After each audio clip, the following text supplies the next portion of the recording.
Well, good morning, everyone. I think we're going to go ahead and get started. I want to welcome everybody in the room today. Welcome our online audience. Good morning to you, good afternoon, and good evening, depending on where you might be joining us from. My name is Pablo Torres. I work for Crown Agents, and I'm the operations manager for the CEADIR project, which stands for Climate Economic Analysis for Development, Investment, and Resilience. Today, I'm filling in for the CEADIR Chief of Party, Dr. Marcy Trump, who was unable to be here. And this is the sixth series of the CEADIR webinar series. We've talked before about public and private climate financing. We've talked about financing innovations in sustainable landscapes. We've talked about co-benefits. We've also talked about green bonds and other innovative climate financing mechanisms. And these webinars, if you have not been able to take part in them before, they're available online. And I think through the webinar today, you can download those, or they're also on the YouTube channel for the CEADIR project. Today, we're going to be talking about accelerating LEDS development and implementation. And we have a great set of panelists. We have Matt Ogonowski, who will be our moderator. We have Gwen Anderson from Apt Associates, who will be talking to us about case studies in the Philippines and Mexico. And we have Ron Benioff, the director of the LEDS Global Partnership, also from the National Renewable Energy Laboratory. So at the end of the presentation, we're going to have about 30 minutes for Q&A. And for those members joining online, you'll have an opportunity to post your questions throughout the webinar, and the facilitator here in the room will attend to those, and we'll try to answer those throughout the session. A few more things throughout the webinar. You also see some poll questions on the screen, so we'll be reviewing the answers to those throughout the webinar. And then our speaker, Gwen Anderson, she's going to have to leave early at the end of the presentation. So if you have any questions specifically for her, please flag those so that we can attend to those early. So with that, let me turn it over to Matt, who is one of our LEDS experts. Matt has 15 years of experience in multi-sector mitigation analysis, REDS Plus and forestry, and international climate change policy. And he's going to give us an introduction and overview the key elements of mainstreaming LEDS. Thank you. Great. Thank you, Pablo, and good morning, everybody, and welcome. I want to start off just giving an overview of what certainly not a comprehensive list, but a list of some of the basic elements you would LEDS in the interest of mainstreaming LEDS and development. Just a few basic things to start off with. LEDS is we think of LEDS as really as smart development. Again, the D is really important. It's development. It's achieving the traditional goals of development, but it's also, again, bending the emissions curve, reducing emissions growth, and then eventually bending it. A well-designed LEDS is country owned, and it takes into account the country's unique circumstances, so it's tailored to each country. And another point too that I want to mention is it's an evolving process. I mean, the elements I'm going to go over are certainly not things you would immediately all do at the same time. It's a gradual thing. Some will be more appropriate than others depending on the sector and the country. But this is an overview, I think, of some of the basic elements that in your ideal you would want your LEDs to achieve, so that you transition your country from a traditional development paradigm towards a low emission development paradigm. A few words about planning and decision making, and what exactly do we mean by mainstreaming LEDS? Well, there's well-established processes for national economic and sectoral planning, and there's processes for climate change planning. But these are usually done by individual ministries, economic ministries, sectoral ministries. And the challenge with climate change and LEDS planning is that it's not always linked to economic and development planning. They often lack budgets, allocations, and sometimes the ministries or institutions in charge of the climate change element don't have the kind of political clout that they need to really, you know, push things forward. So this is, and the experience of bringing the two together is somewhat, you know, is still limited in many countries. So that's really the challenge that we want to talk about today and illuminate. So what are the elements? The first and foremost and most basic element, most fundamental, is bringing emissions into the development paradigm. Emissions, you know, MRV. And that, the first part of that is just finding out where your emissions are, developing your emissions inventory, developing your production databases with activity level data that go along with that. And so that's, your GHG inventory is really the basis to begin with. But then ideally you want to take your emissions inventory and your emissions accounting and integrate that into your development activities and, you know, modify the way that you do them so that you achieve development and emissions goals. And that includes, you know, using economic and emissions modeling and analysis to achieve development outcomes that also reduce emissions. Just some examples, I'm not going to go through all of these, but I think these are some of the important ones. I mean, in energy, it's, you know, common practice in LEDS. You do modeling to evaluate emission impacts of alternative energy plans, and you're going to hear more of that from my colleagues.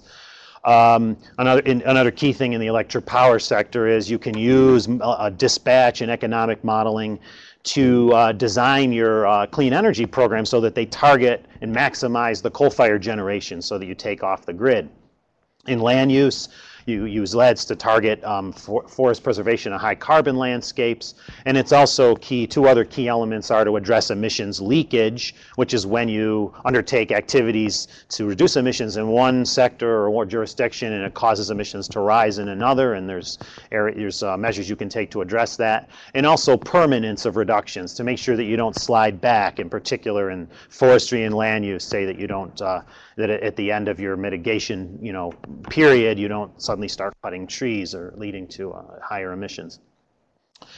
Another really fundamental point is what I call horizontal coordination, and that's basically, you know, LEDS requires cooperation among multiple institutions and ministries that may have, you know, a limited history of cooperating. And some of the key things here is, you know, you really need high-level buy-in. That's one of the most fundamental parts of you know, LEDS and coordination.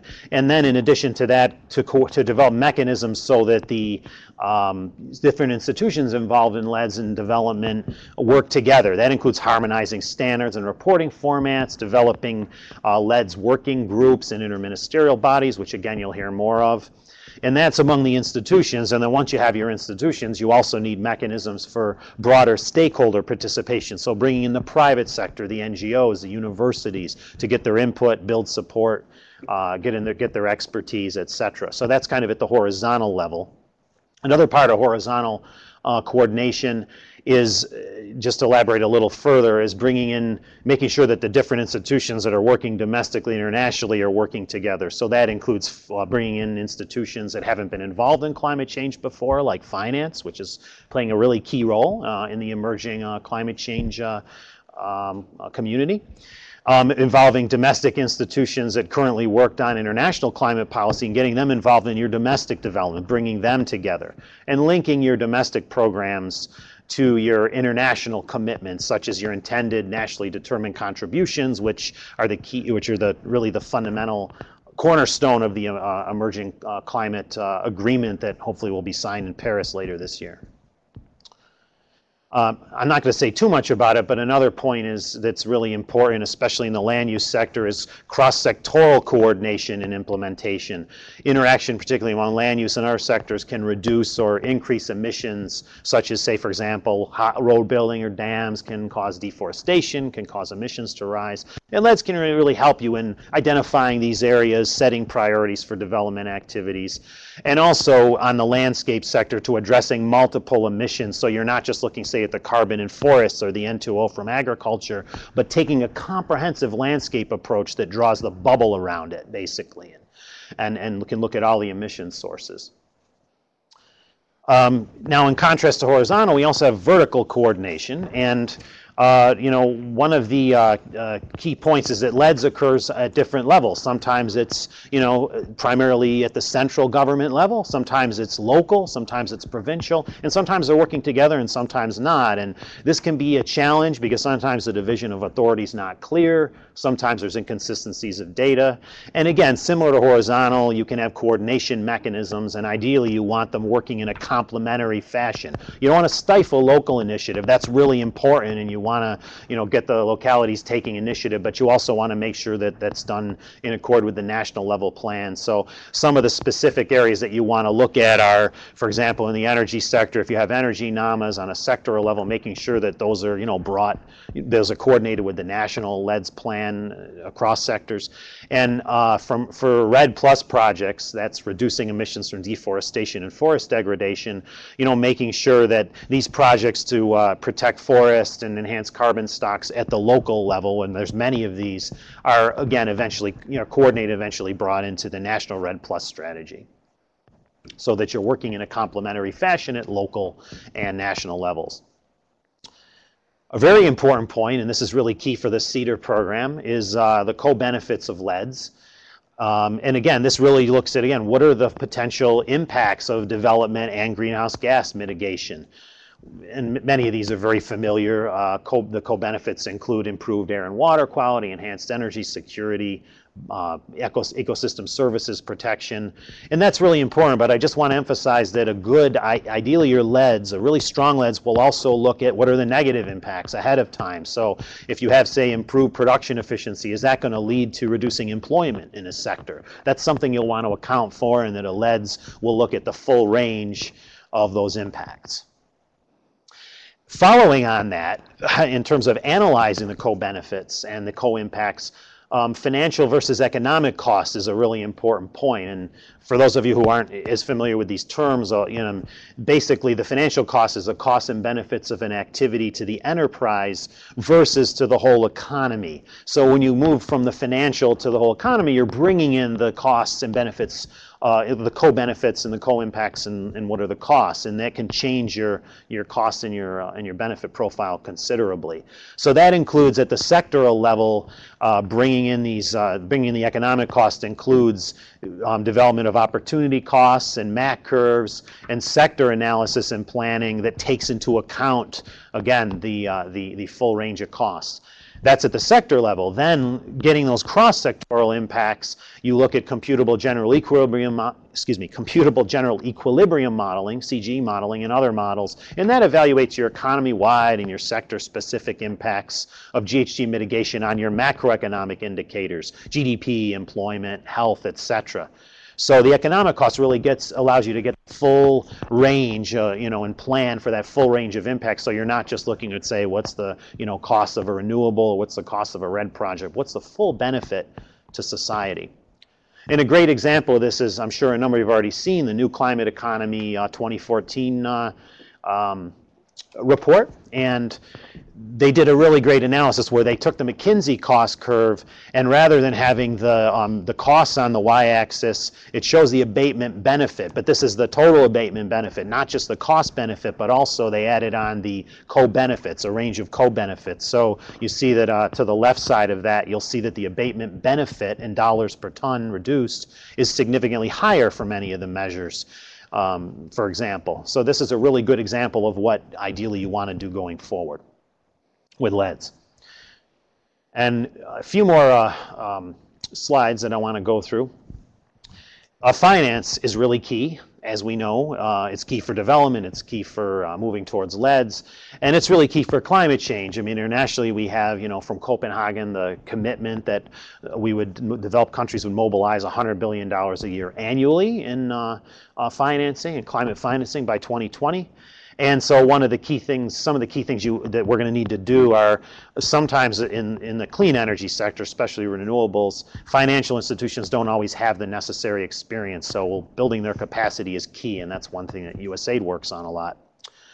And developing broader incentives for the private sector. I mean, the level of public money we have is not going to be anywhere near what's needed to mobilize that $100 billion. So we really want to look at, again, in energy efficiency and renewables, creating effective enabling environments. In forestry and ag, it's more diversifying, you know, the production, looking at conservation decisions based on those multiple benefits that I mentioned earlier, and a broader landscape approach and developing appropriate financing mechanisms that expand on what we've had before. And again, looking at mobilizing domestic international funds so that you leverage that, you know, the private investment and you really get a lot of bang for your buck. And the final element that I want to mention is, this is, I think, for most countries, this is going to be, again, a longer term, but ideally you want to, over time, you know, move towards this, is to incorporate pricing into climate change impacts. And, you know, incorporate pricing and climate change impacts into financial decisions. And this includes things like cap and trade measures, carbon taxes, so that the externalities, you know, the negative social and economic impacts of climate change are incorporated and reflected in markets and in consumer decisions and investment, et cetera. And you can, one of the good things about this is a number of programs that have done cap and trade in the past, for example, have looked at incentives for development and deployment of new technologies to help you, you know, leap over some of the, you know, more intensive, emission-intensive phases of development. That's a key thing. And the idea is if this is incorporated into your development paradigm, into your LEDs over time, you can develop a self-sustaining process ultimately is what we really want. So it's not dependent on continuing subsidies or prescriptive regulations, but you're really, you know, moving forward and developing a self-sustaining process.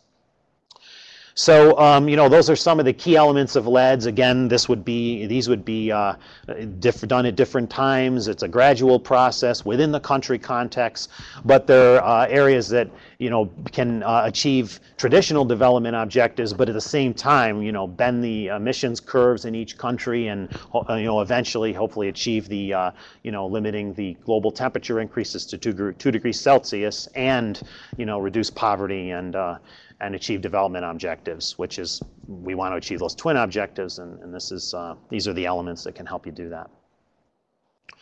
So with that, thank you for your attention, and I will turn it now over to Ron Benioff from the National Renewable Energy Laboratory. He's going to talk to you about a more specific, his experience as director of the LEDS global implementation of LEDs and some lessons from that. So, Ron.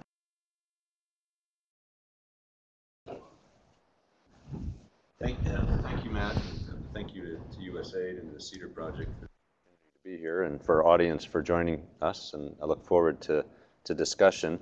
I'm going to draw most of my examples from work that we've been doing through the LEDS Global Partnership. The LEDS Global Partnership, supported by the U.S. government and other around the world, that brings together countries who are developing and implementing LEDs to learn from each other. So it's a peer learning platform that enables countries at different stages of LEDs planning and implementation to share their experience and access technical resources. We have regional platforms in Asia, Africa, and Latin America and the Caribbean, working groups on different topics, including on finance and benefits, as well as on sector measures.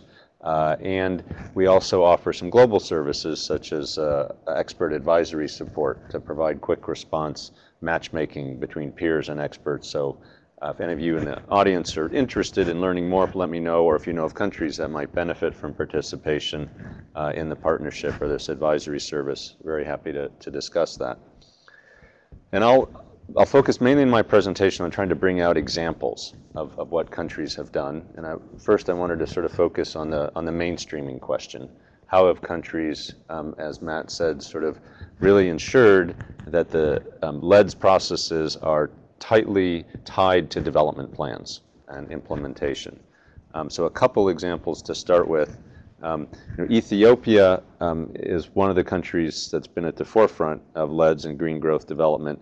And they have integrated their LEDS plan into an overall economy-wide growth plan, growth and development plan, and that's the perspective they're starting from. How can we grow our economy and capitalize on the resource efficiency benefits associated with reducing resources needed for energy development or agricultural use and more water-efficient practices? And they've identified very large benefits for a more sustainable and resource-efficient path and linking LEDS development into their energy and agriculture and industry and forestry planning. It's been a very successful effort, and they now have their own growth fund and significant allocation of domestic and donor resources, and starting to get more private investment, and obviously that's the ultimate test in their case.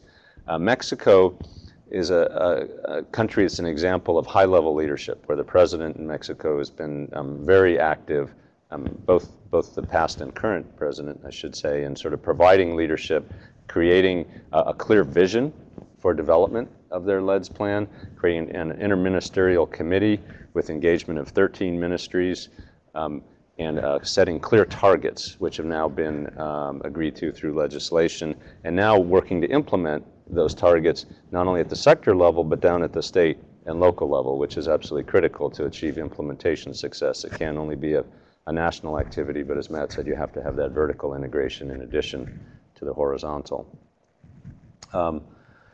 Another example of an approach to achieve mainstreaming is sort of the innovative approach that Colombia has taken of embedding advisors, advisors who are knowledgeable on climate issues and on LEDS planning into the sector agencies.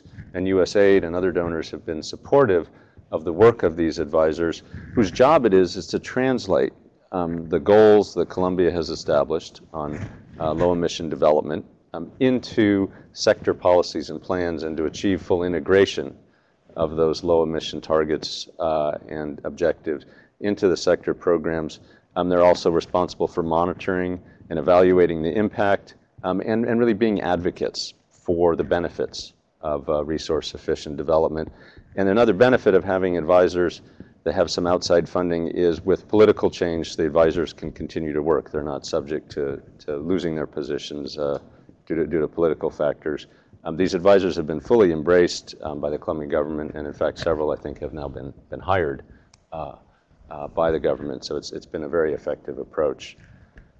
Another example I wanted to highlight is the approach that Kenya has taken. Kenya has used a highly participatory process, bringing stakeholders together, and really with a strong emphasis on integrating adaptation or climate resilience issues with mitigation issues, because Kenya has recognized the significant vulnerability they have to climate impacts, as well as the benefits of the economic benefits, the development benefits of pursuing a low emission path.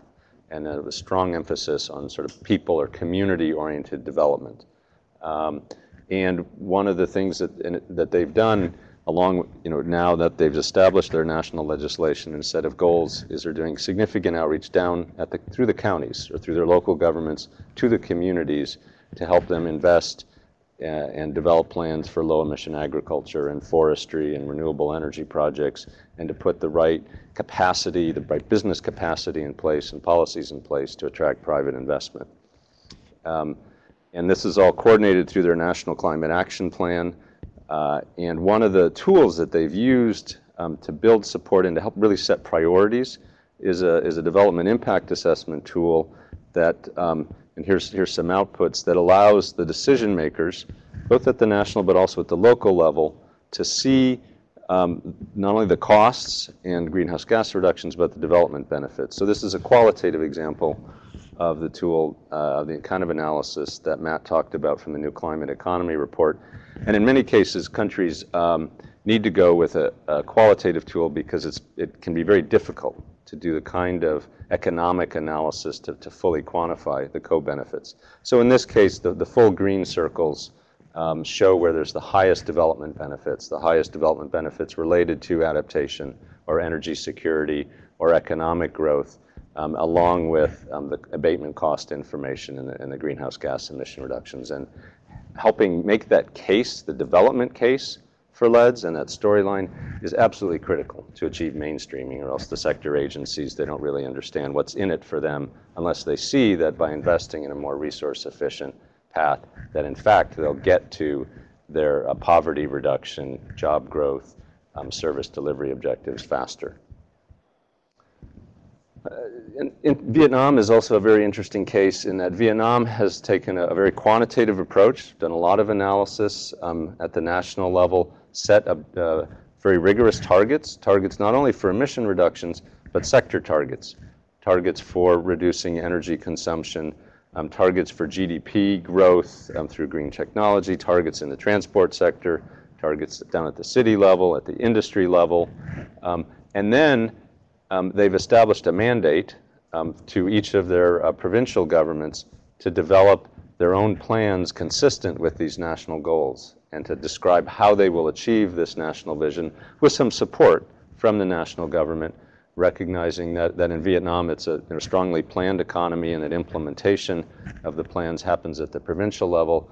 And this provincial planning process is now bringing in the communities, bringing in the industry to come together with sort of a tailored approach in each province to achieve aggressive national goals. And they're showing significant benefits and progress through this approach of sort of national to local planning with very clear goals and targets driving the process and strong leadership from the top.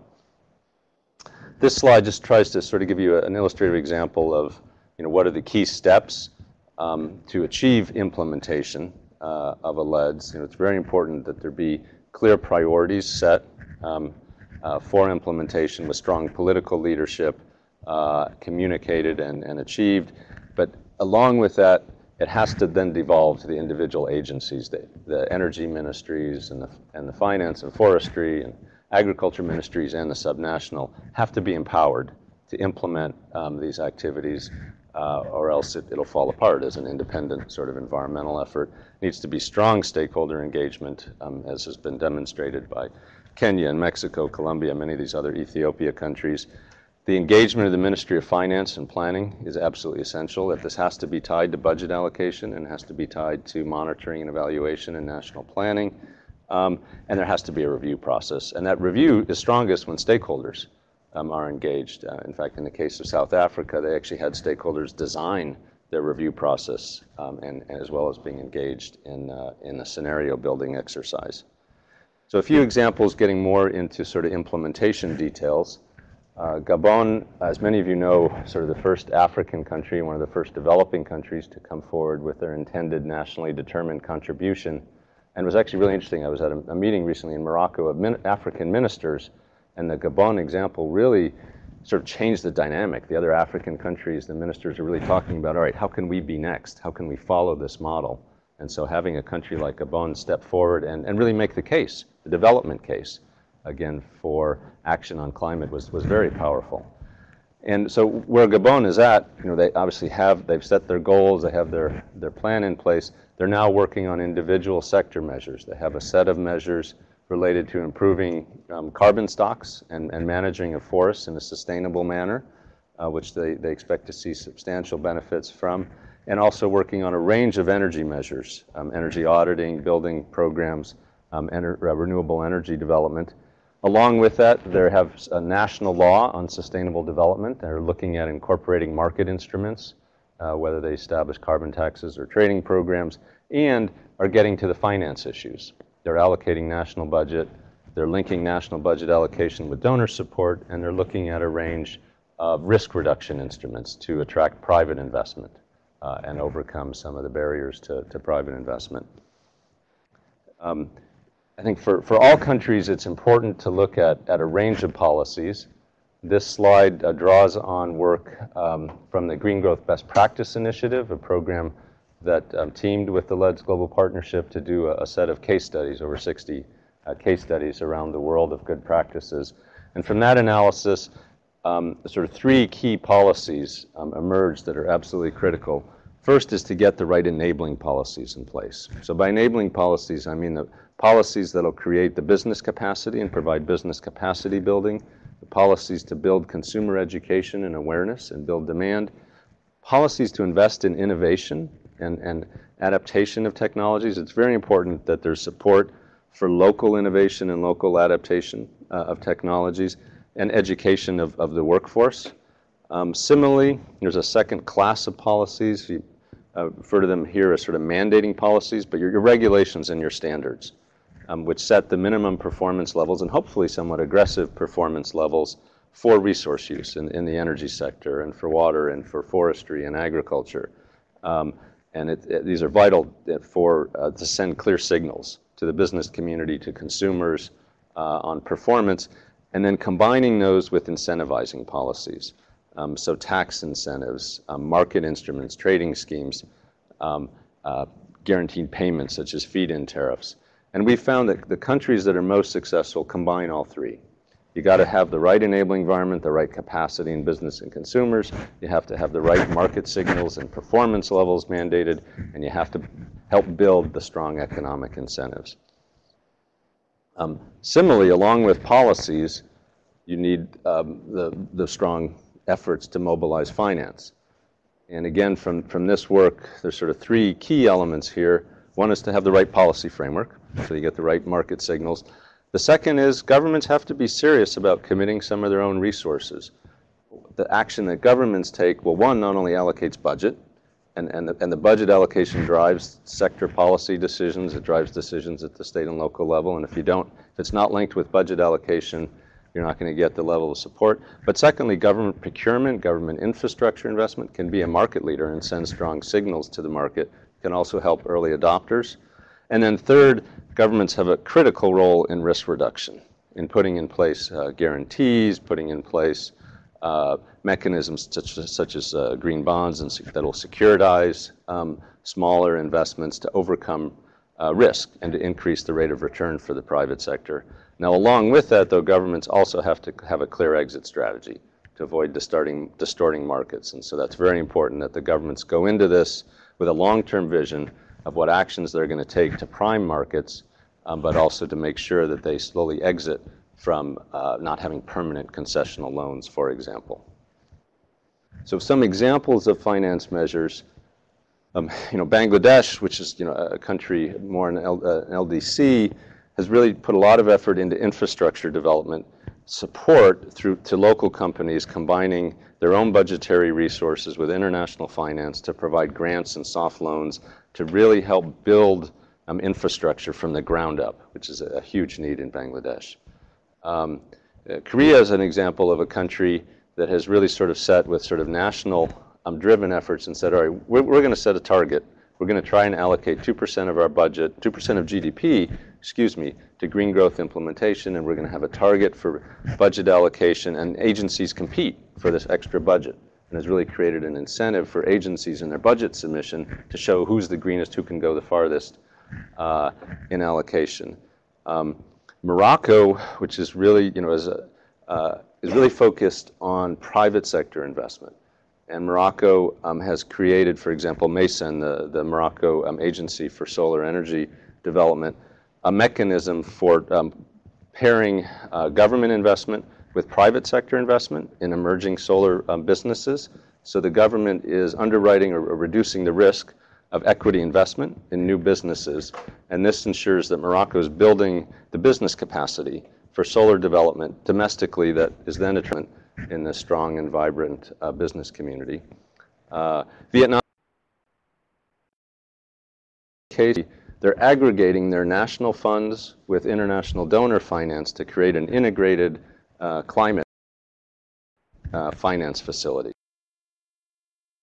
Rwanda is another country that's sort of creating that has this integrated LEDS or climate finance facility that marries national budget with international budget to support LEDS priorities.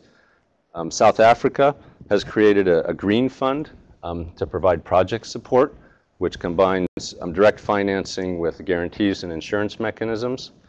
I will note that South Africa, and the same for all these countries, they didn't get their fund right the first time. They had to experiment a fair amount with how to put the right guarantees in place and to do a fair amount of work at education and outreach. So don't take these as all 100% success stories, right? These are all works in progress, but are demonstrating that the kinds of mechanisms that countries have taken. Or the UK, to give you a developed country example, has created a new green infrastructure investment bank to achieve 3-to-1 leveraging of public investment. And these are some overall good practices on mobilizing finance. I think many of these may be obvious, but first and foremost, you have to have strong policies.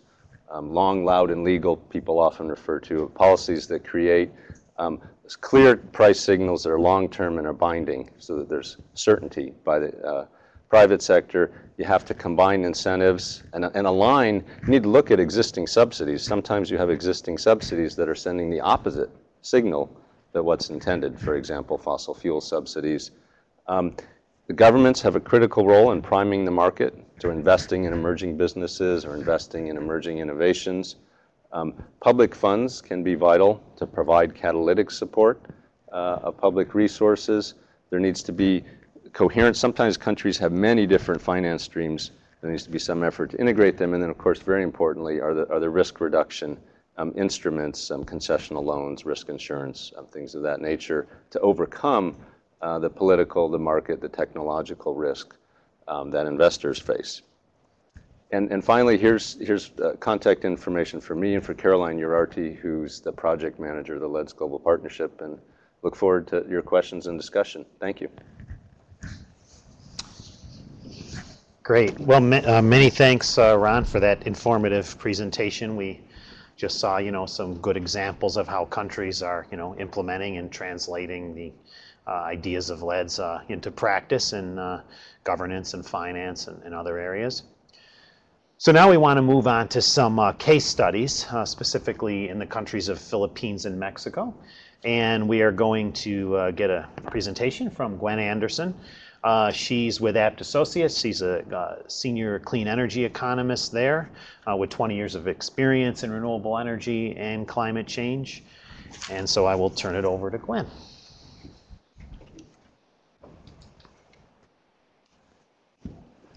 Thank you very much for having me. It's a pleasure to be here. I want to make a caveat right from the beginning. We're not suggesting, I don't want any of the other countries to feel offended. We're not suggesting that the Philippines is the best.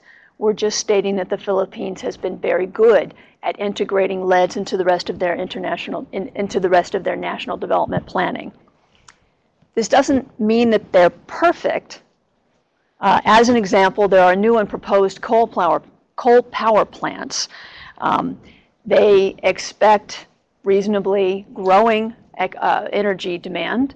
They already have very high electricity costs, and so they are intending to use coal to both increase electricity supply and reduce those costs, which just shows that despite everything that they've been doing to address climate change and to integrate LEDS, it isn't a complete process. They aren't fully integrated into all of the development plans and procedures yet. Still, even before the UN Framework Convention on Climate Change, in 1991, the Philippines established the Interagency Committee on Climate Change. You can see that between 1991 and 2009, they passed several laws and regulations and did a number of extremely impressive steps. In 2009, they established the Philippine Climate Change Act. And what this act did was it established the Climate Change Commission. This was important because in the intervening time, they had developed different working groups and different commissions that had overlapping authority. The Climate Change Commission is now the sole body responsible for climate change policy. It reports directly to the president, giving it clear lines of authority. It was established by law. It is therefore a permanent body. The law demonstrates tremendous political will. The Philippines is fully aware of their vulnerability to climate change. At the same time, this has not been through a change of government yet. So that is something to keep an eye out for, especially as with most changes of government, there tends to be a significant turnover of high-level staff in various agencies. The advisory board to the Climate Change Commission includes the heads of nearly every government agency, and the panel has access to a group of technical experts. This establishes authority, and it enables a convening function, which I'll return to a number of times. The authority is that if you work for the Department of Energy or a different agency and you get a request from the Climate Change Commission, you know that not only is it coming from your boss, it is coming from your president. They also have a dedicated staff that doesn't that isn't torn between the activities from one boss and another boss. They are solely working for the Climate Change Commission. As with many examples discussed by Ron, and the importance of which was discussed by Matt, the co-benefits are absolutely key in getting the participation and cooperation of the different agencies. One of the ways in which USAID has provided some assistance to the Philippines is in the area of co-benefit analysis. If you're interested in this, and you should be because it's key, I recommend that you watch the recording of the webinar that CEADIR held in May on how co-benefits have unlocked climate change financing. Other USAID assistance includes the efforts listed on this slide. We did a study to assess the renewable energy mix, the financing sources, incentives and barriers to renewable energy investment, and scalar potential. This study identified that top priorities included feed and tariff policy, a renewable portfolio standard, and net metering. Since that study, each one of these have been implemented. We did work to assess the data needed to support RED investments. And we did some demand-side management analysis along with a MAC curve. Now, I don't expect you to be able to tell what these sectors are, to read the sectors. What's key is that there are 30 of them, and that 29, everything below this line, has a negative net cost. 29 of the 30 save money. So what do we do when we have a situation of low-hanging fruit like this? What we do is we recommend technical standards that make the benefits clear, especially in the areas of appliance, labeling, and building certificates. We strongly encourage the elimination of pricing distortions, as Ron discussed, and then also key are information, education, and communication programs. For the energy sector, we made recommendations on how to improve data collection. The convening function of the Climate Change Commission really helped with this because we were able to get everybody into the room to discuss what data was needed and what data different agencies had that they could contribute to this analysis. We also worked on a data management system. Both of these recommendations are now being implemented by B leaders. The Long-Range Energy Alternatives Planning tool is widely used for energy policy and climate change analysis.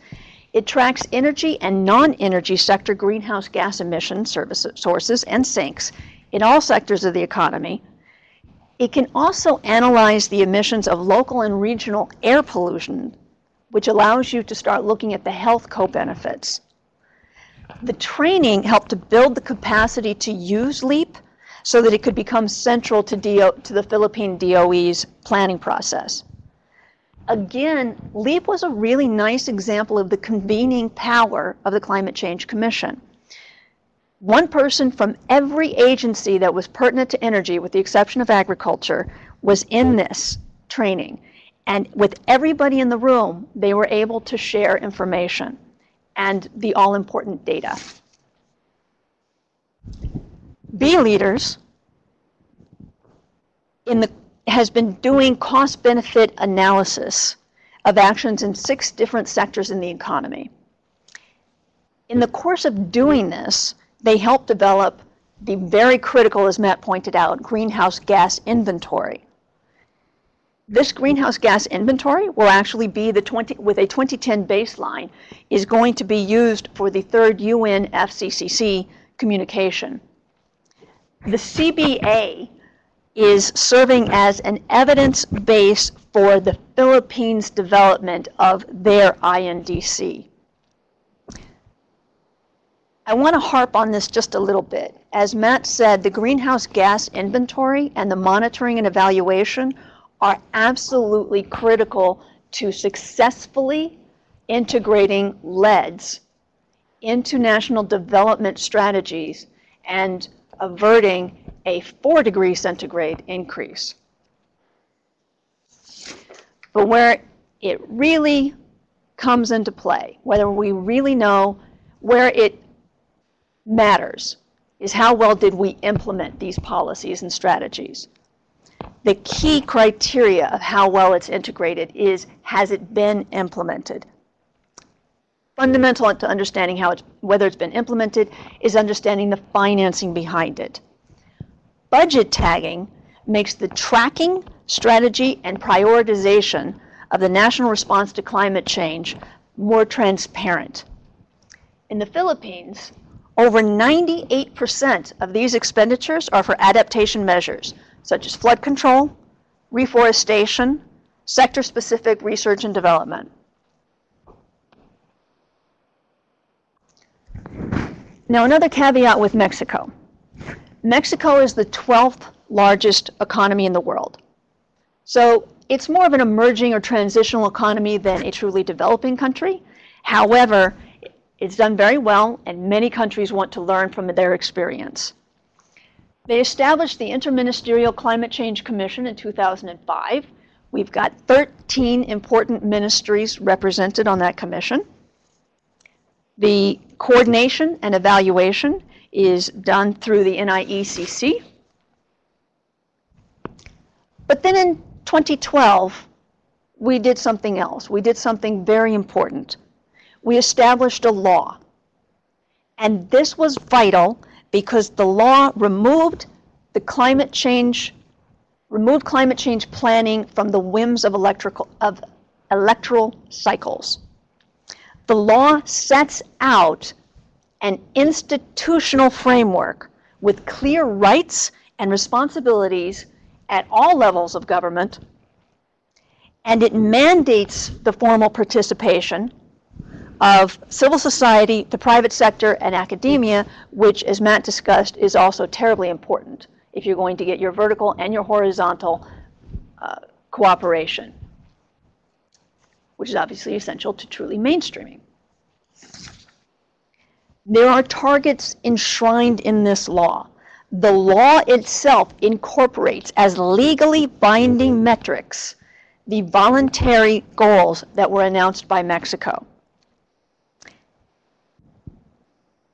In the run-up to the Paris conference, Mexico has made a unilateral commitment, which is how these things work. Every country needs to make a unilateral commitment.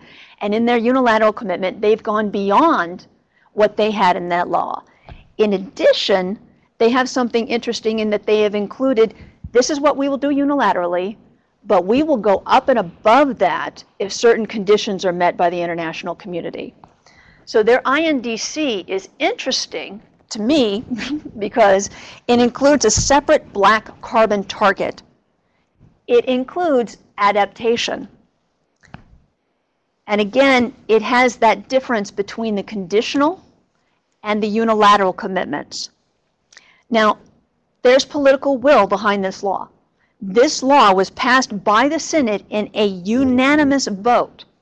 Mexico has already been experiencing severe droughts and severe rainstorms.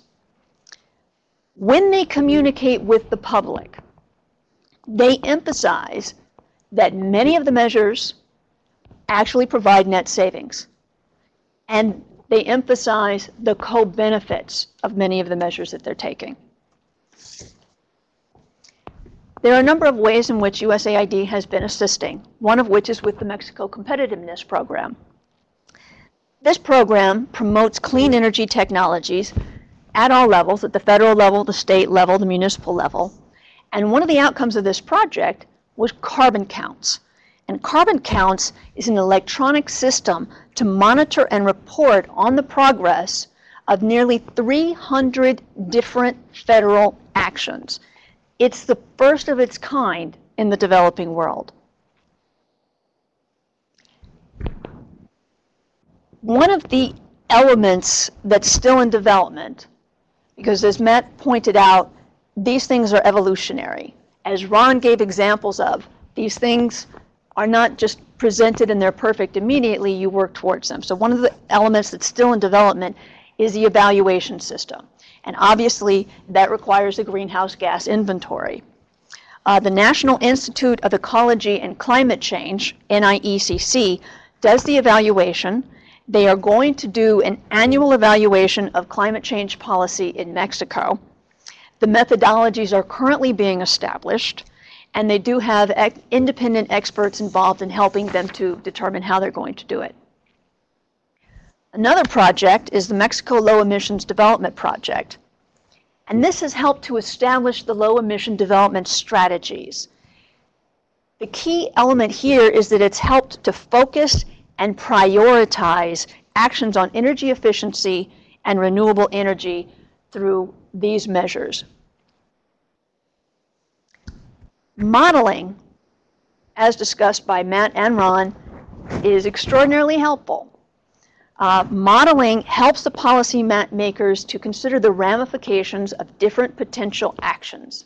There might be spillover effects that you're not aware of that might actually make things worse, and it's easier to tell if you've got a good comprehensive model that you can play with. It allows you to make more educated estimates about what potential costs are going to be, what the effectiveness of the different measures are going to be, and what those spillover effects, as Matt discussed, could be on other areas of the economy, so that you can decide to go forward or not go forward, or if you do go forward, how you want to adjust the program appropriately. And again, pedal meets the road, road meets the tire meets the rubber, rubber. Anyway, implementation financing is really where it's all at. And there are challenges. Some of the challenges are how to involve the private sector. As Matt mentioned, there's no way that the public sector can possibly fund everything that is involved. If you want to make this sustainable and actually work, we need to get the whole of the economy involved in this. The law establishes a climate change fund to capture and channel funds from public and private sectors at both the national and international levels in support of mitigation and adaptation efforts, which is something that Ron mentioned that a number of other countries are doing too. The 2012 law establishes new innovative tools to boost investor and citizen confidence in investing in this sector. We've got a voluntary system of emissions trading.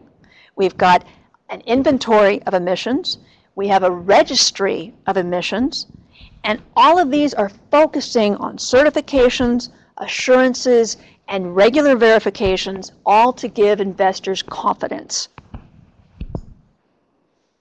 The clean energy certificates will come into effect in 2018.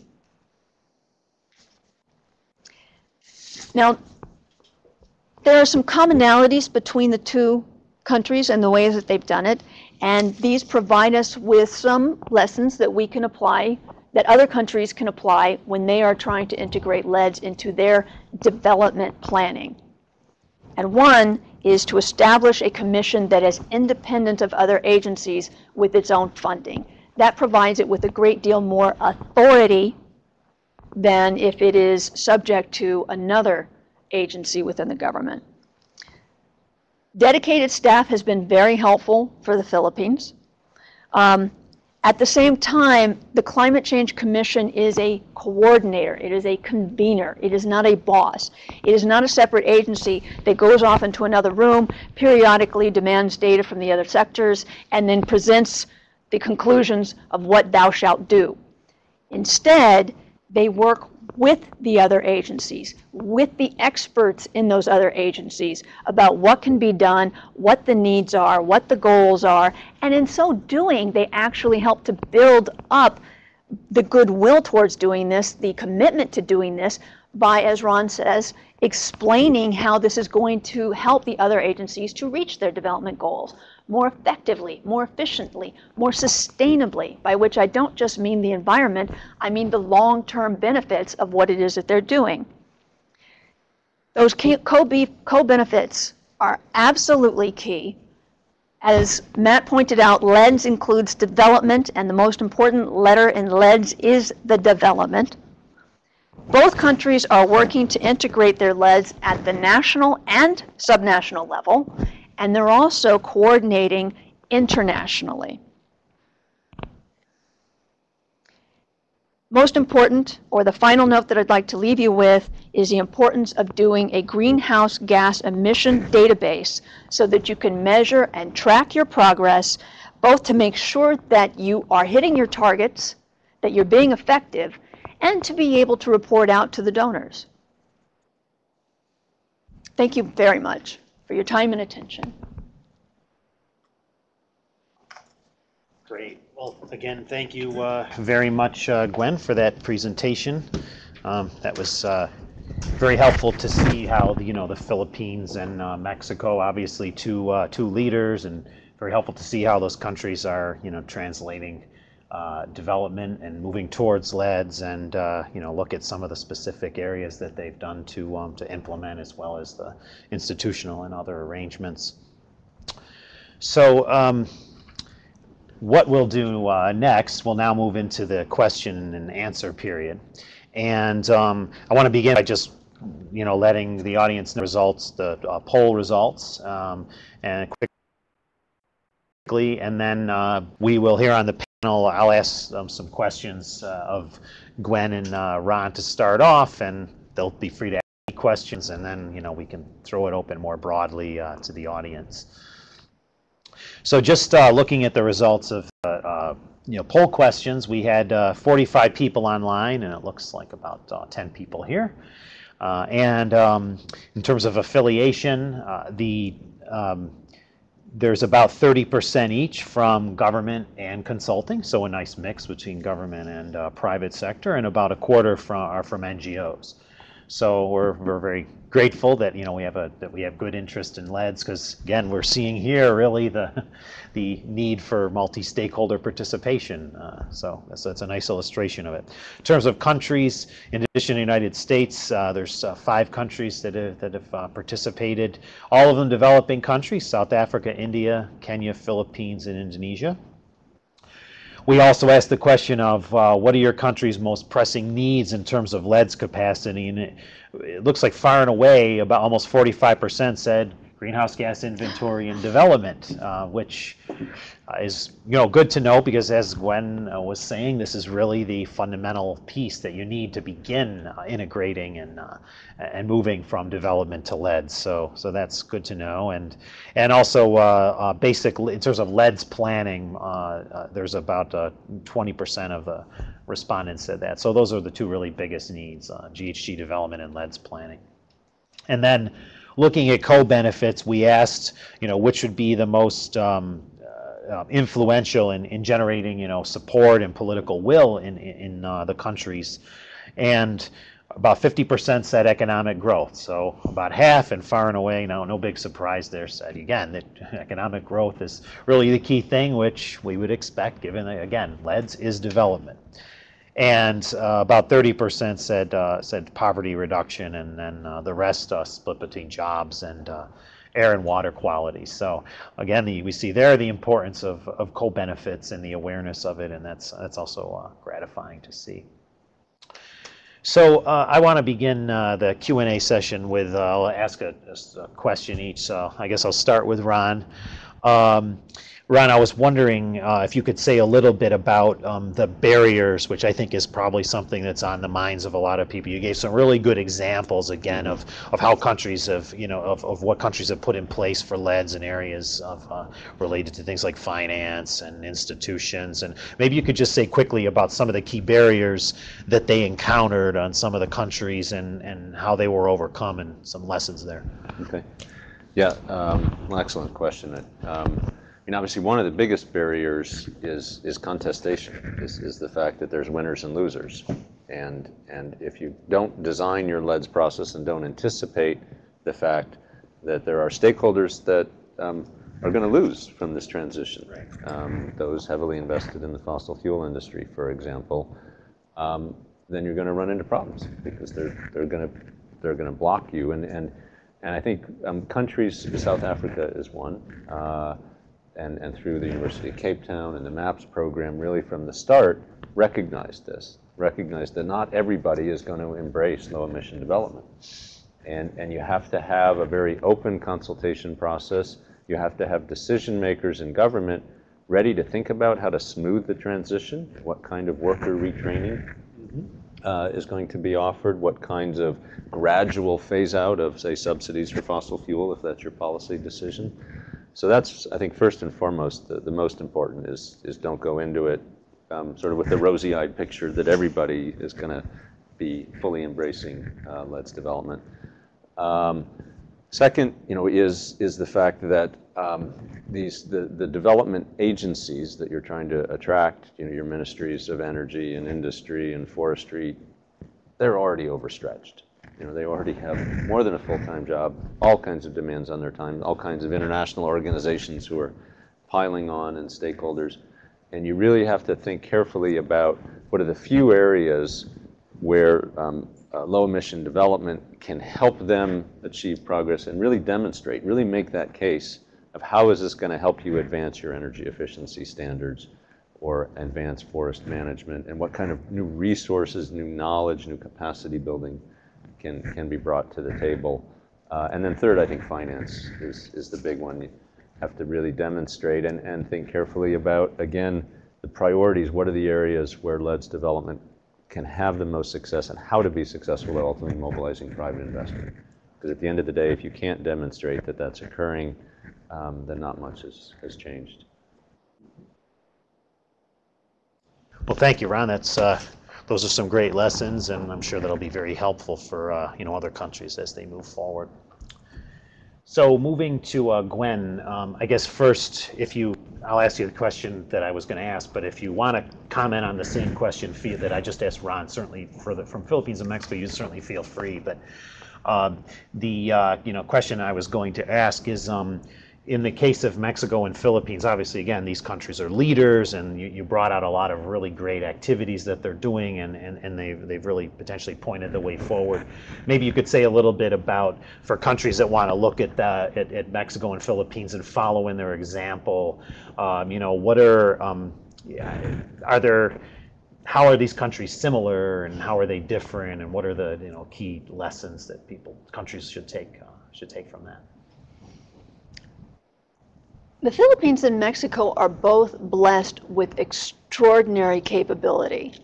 They have highly educated populations with exceptional knowledge, and these are not countries that lack in educated populace that can really get things done. So that is a blessing that they have, and many other countries require greater technical capacity building. At the same time, as you'll notice, one of the ways in which USAID has provided assistance is with capacity building, but really those are higher level capacity building. I mean, when you are helping people with energy modeling, that's very different from how do you create a law.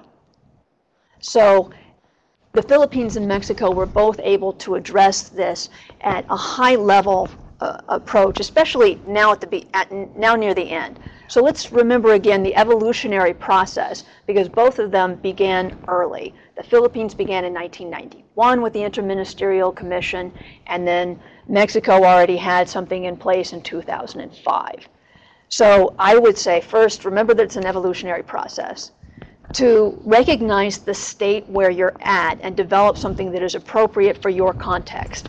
So Ron gave a beautiful example of doing a qualitative analysis of co-benefits rather than a quantitative benefit of co-analysis of co-benefits. And this is still helpful because all of the agencies that you need to get on board have an understanding of how they are able to do their missions better if they incorporate LEDS. But they didn't have to go through the tremendous process of gathering all of the data, which in itself is a huge need, and in order to get there. On the other hand, if you can develop the data, you can do better analysis, and you can do better monitoring and evaluation, and your INDCs are going to be better. So that would be one of the differences. Definitely, both of these commissions had clear lines of authority. The fact that they were established in law could be an interesting precedent. I noticed that some of the examples that Ron gave also used the law to solidify their agencies and make it very clear to all stakeholders that these are serious, that this is not transient, that this is loud, long, And legal. and legal. That's great, Gwen. No, thanks. I mean, that's so what we're hearing basically is that Mexico and the Philippines are, on the one hand, clearly they started from a much higher level, and the baseline was a lot more advanced than many other countries. And I think we kind of see that in this poll question, where we see that LEDS planning and GHG inventories have come up as really the two areas. And that makes sense. I mean, as you're saying, you need to have the basics in place before you can move on to things like advanced modeling. On the other hand, I guess what the lesson here is a couple things. I mean, first, these, it's countries like these that are really providing the models that our countries can follow. And I wonder, Ron, if you want to say anything about the role of the LEDS GP, maybe in terms of for the countries that our participants that may not be as familiar with the LEDS GP, it seems like that's in similar forms are really great opportunities for countries to learn lessons from countries like this and share these best practices. Yeah, sure. Thank you, Matt. Yeah, certainly that's one of the missions of the LEDS Global Partnership is to bring countries together and to help countries inspire each other and learn from successes and failures. Sure. And so we do that through regional forums, regional workshops, held several regional workshops. For example, in August, there'll be a LEDS and agriculture finance workshop on LEDS that the government of Vietnam is hosting to help promote learning on what measures countries are taking to mobilize finance in low carbon agriculture. We have our next LEDS LAC regional platform in Dominican Republic in October that'll focus on public-private collaboration. It'll focus on market instruments. There's a lot of interest. It'll focus on integrating climate resilience and LEDS in our next global event also following that. And then we have, in addition to events, we have work on peer-to-peer exchange, where we match peers from countries that want to learn from another country that's taken a similar approach. We have advisory support. We have working groups on different topics. So countries who want to learn about the latest on quantitative and qualitative approaches to benefits assessment can come together through the benefits working group, and similar on energy and ag and forestry and transport and subnational measures. Tom Peterson, who's here, has been very active on the subnational front, for example, including bringing in a lot of the U.S. experience. So yeah, we hope people get engaged and help us make this platform as effective as possible. That's great. Well, thanks for that, Ron. And just a note that it's very intriguing that you raised the issue of, again, we're not just talking about developing countries learning from each other, although that's really important, but also, again, there's a great deal of examples that countries can learn from the developed countries as well, and that includes not just the national LEDS processes, but also, processes going on at the state level and, from states like California and, other places. So there's, it really is a global, LEDS is really global, and that gets, again, to another element of the horizontal, coordination, which is, again, getting the international and learning from the international sharing. So I think we'll, throw it open for a few questions here, and then we'll have another poll question. Okay, Eric Hyman, USAID. Eric Hyman, USAID Economic Policy Office. Well, it's important to recognize the important leadership of both Mexico and the Philippines. I do want to comment that the reality is sometimes a little bit less rosy than the legislation. Matthew and I just returned from Mexico, and that carbon registry that was enacted in 2012, it's not off the ground yet. Reportedly should start within the next year. There is a carbon tax law. It's not implemented yet, but there's some peculiarities about it, one of which is 0% carbon tax on natural gas, 60% lower carbon tax on coal rather than other forms of energy, which is exactly what you don't want. So the devil is often in the details in these laws, but there are political pressures that undermine the best interests when the legislature starts to get involved. Second, on the INDC, the intended nationally determined contributions, it's very important to look at the base year. I mean, you're looking at changes that are being proposed. Actually, so there are concerns that the Mexico INDC is actually less ambitious in renewable energy and carbon reductions than the prior targets of the Mexican government when you consider that the base year has been changed in the presentation of the data.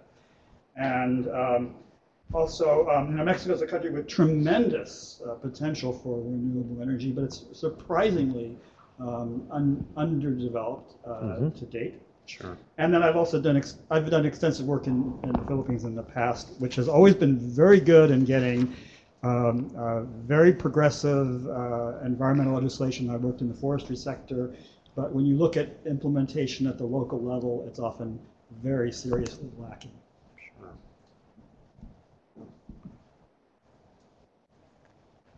I'm sorry, I didn't hear a question. Yes, absolutely. Everything he said is absolutely correct, and it's hopefully a sign of the evolutionary process that there are problems, and they will, hopefully, we will keep working at it, and we will get better, and we will stick to 2% warming, which I say with great sadness because I've been working in this for more than 20 years, and I didn't want any warming.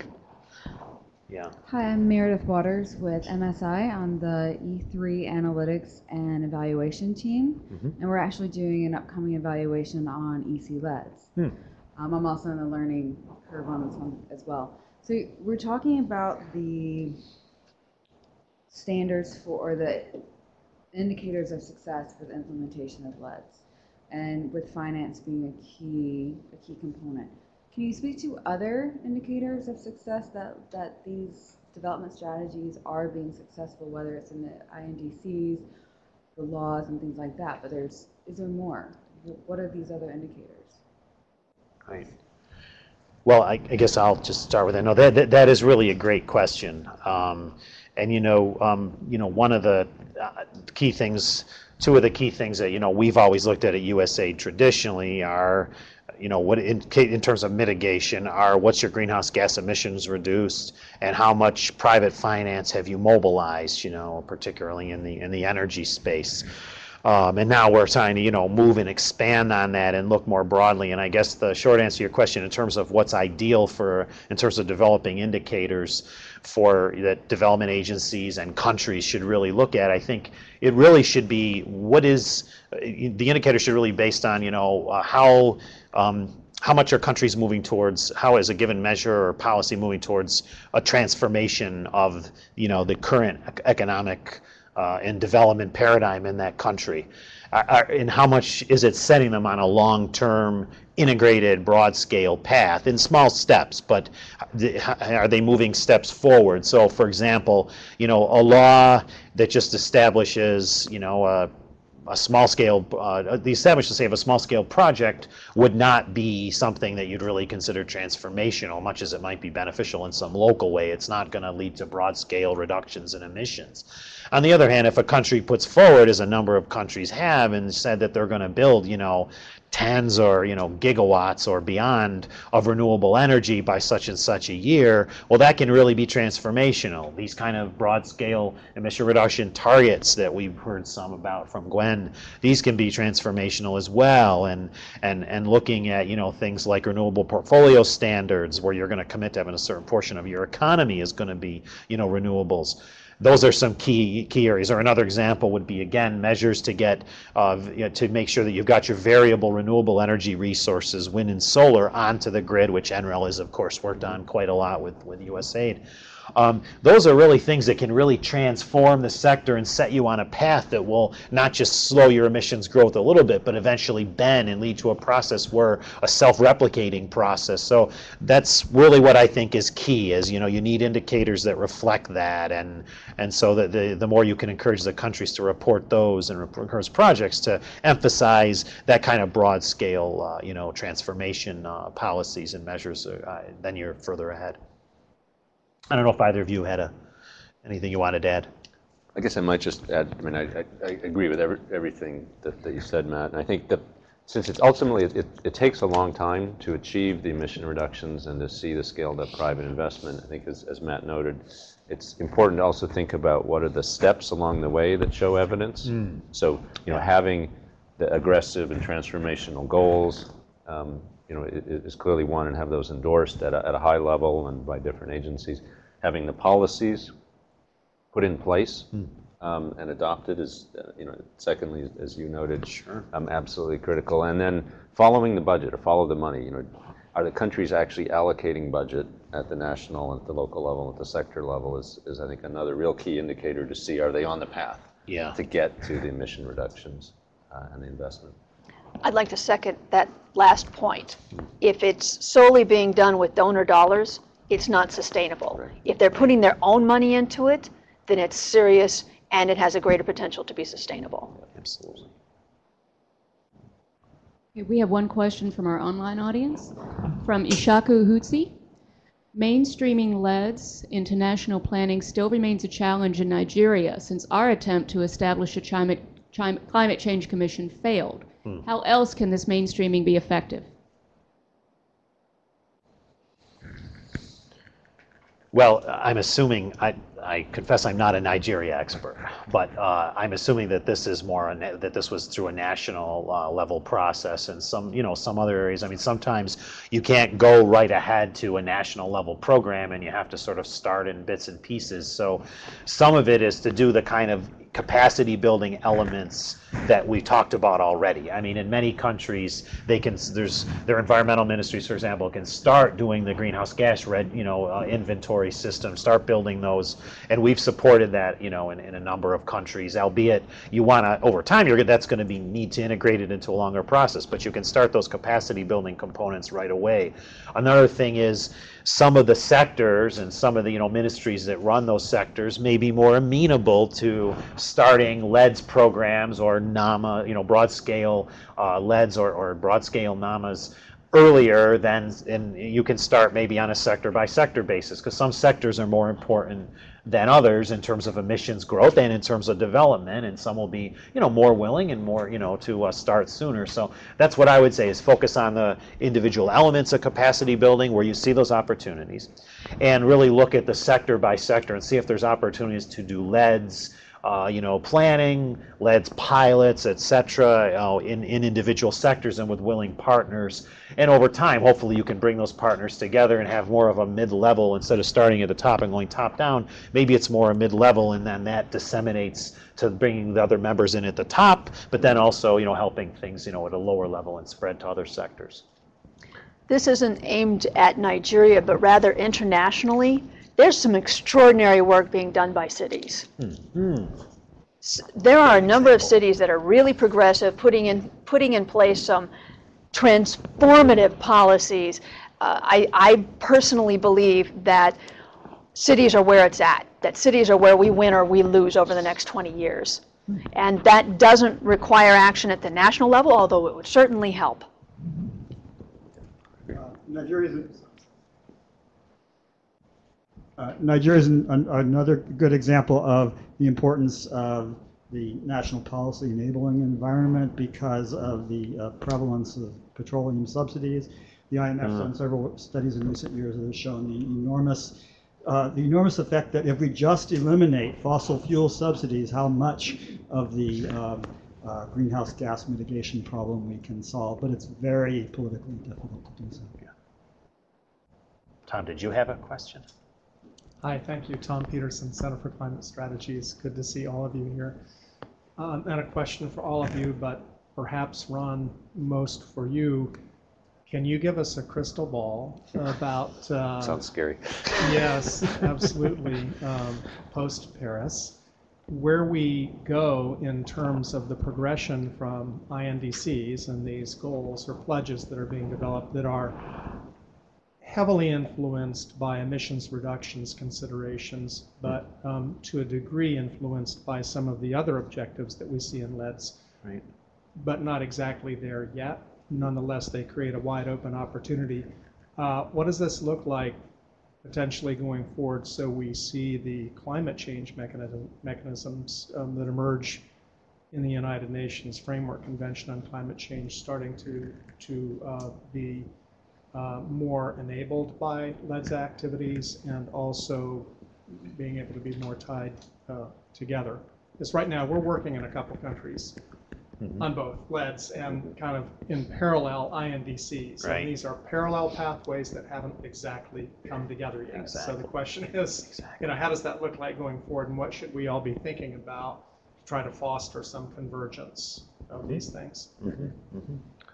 Well, excellent question, and I guess I'll share a personal view, since I don't want to be speaking on behalf of the lab on that question. But I mean, I think it's absolutely right that there needs to be more convergence, and in fact, you know, what we're seeing and looking at a lot of the INDCs is, in fact, that the INDCs are based on the LEDS. The LEDS have provided the analytic information, they've provided the stakeholder processes, they've provided some of the political support, the analysis of policies and measures that are informing the goals that are identified in the INDCs.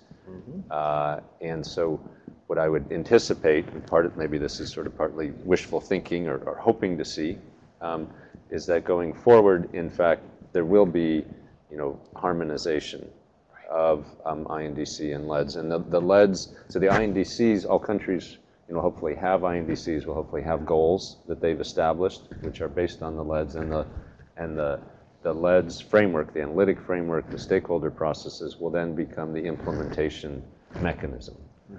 Many countries are already moving down implementation, and the INDCs have just provided a more formal and more international set of goals, and maybe put a little more pressure on countries, hopefully to go farther, at least, or go more public. So I think the attention will then be on coordinated implementation. So we'll be shifting, you know, up to Paris. All the attention has been on establish your goals and do the analysis, get the support. Hopefully after Paris, the attention will be on implementation, on what kinds of activities and efforts can be put in place to help countries establish policies. What do we need to do to assist on finance, on technology issues, such as through the Climate Technology Center Network, along with monitoring and reporting and tracking progress, and continuing to update and refine inventories, which are absolutely critical. So that would be my hope, is that the attention shifts to implementing sort of harmonized LEDS and INDCs, but with the tracking and reporting. Yeah, thanks, Ron. No, great points, and I completely, you know, second all of them. I would just add a few things. You know, one of the things that I alluded to in my earlier slide, I think is particularly relevant here, which is to make sure that over time that, you know, donors and others are working with countries so that the different institutions that have worked on INDCs, which again are primarily a lot of the international negotiators and the environment ministries, et cetera, are also working more broadly with the LEDS implementers and with other ministries like the finance ministries and planning ministries that are the development. So it's those three areas, you know, the international, you know, institutions, the domestic institutions that work internationally, the ones who work on the domestic LEDS, and others that are relevant but haven't worked as much at either. That cross-institutional process, I think, is really important. That's the first point. Another point, just an FYI, we're going, as part of the CEADIR program, we're going to be working, you know, and looking at exactly this issue and looking how we can help countries, you know, implement their INDCs and elaborate them. And we've actually been working with NREL a little bit to start looking at this question exactly of to what extent does the LEDS go first. In some countries, they already have a LEDS and they built the INDC, and others are kind of starting their INDCs and LEDS at the same time. So I think one of the key things is, one of the things that will be decided in Paris about the INDCs will be, what is the refinement procedure? Right now they're talking about 5 years, that every 5 years they would revisit the INDCs, and I think it'll be really important that countries build that into this process that you're seeing, that you were alluding to, Ron, so that again, that refinement and learning process of the INDC goes hand in hand with the implementation of the LEDS, that they time that accordingly, and so they're over time working together, as you say. I think it's a great point you raised.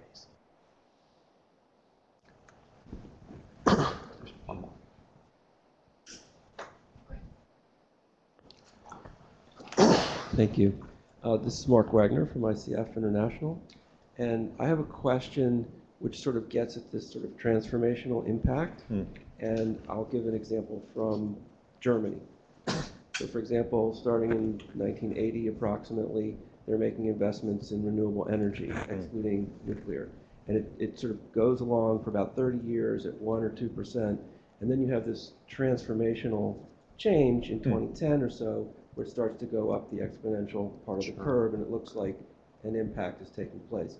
So the question really is, I mean, obviously it's difficult to find out exactly what that trigger was, but other than just perseverance, but how in the sort of context of trying to create ownership and staying the course and working with your constituents domestically if you're a bilateral agency, or working with the countries to create ownership, how do you sort of get that sort of stay the course kind of perspective when it just takes a long time to sort of get these impacts? Right. I mean, yeah, no, that's a really great question. And again, you're right. I mean, you're not very far ahead if suddenly your process gets derailed by any of the factors we talked about, by whether it's, political processes or an economic downturn, or just, it becomes too difficult, policies don't work out as planned. But I think I would say that the biggest point there's many different responses that I think are relevant to what you're saying. But the biggest point I would say was, was what I think, you were getting at earlier is, identify the winners and losers up front, bring them all in, be honest about that, incorporate the co-benefits, all these things so that the society's clear and it's a transparent process about these, so that it's very clear about, again, what is the process going to be and how difficult it's going to be, where are the benefits, where are the challenges, and be clear about that from the start, and try as best as one can to build that into into the LEDS process. And then I would say, again, this process of bringing in